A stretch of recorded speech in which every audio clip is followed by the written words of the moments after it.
for the first few days of the summit, the Western press pretended that it wasn't happening.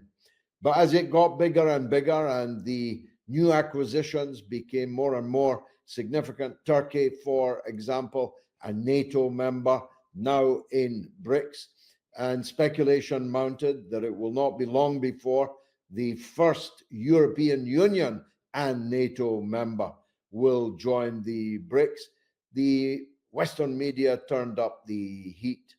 The London Times called BRICS a grotesque summit.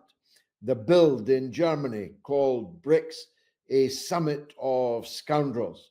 And you could see scurrying like rats the British journalists from Sky News and from BBC scurrying around the conference, seeking to cause problems, seeking to embarrass people about their presence in Kazan, in Russia, for the BRICS. And I had myself now celebrated encounter with a youth, a 38-year-old youth, an Oxford University educated 38-year-old youth, but he might as well have been 16 with a pencil.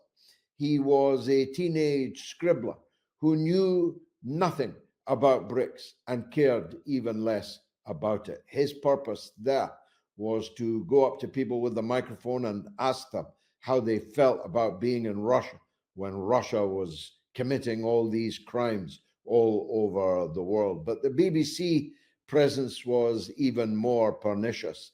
The BBC correspondent has been 30 years in Moscow, 30 years against Moscow.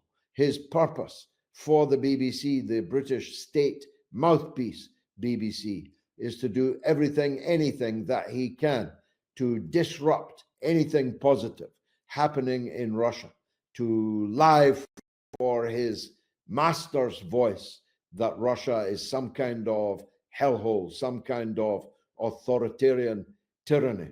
And as I pointed out in the presence of President Vladimir Putin himself, it's a strange kind of tyranny where the BBC can bristle with hostility against the Russian president just 20 meters from him, whilst no Russian journalist or broadcaster is permitted to work at all in Britain, never mind at Westminster or Whitehall, never mind 20 meters away from the British Prime Minister.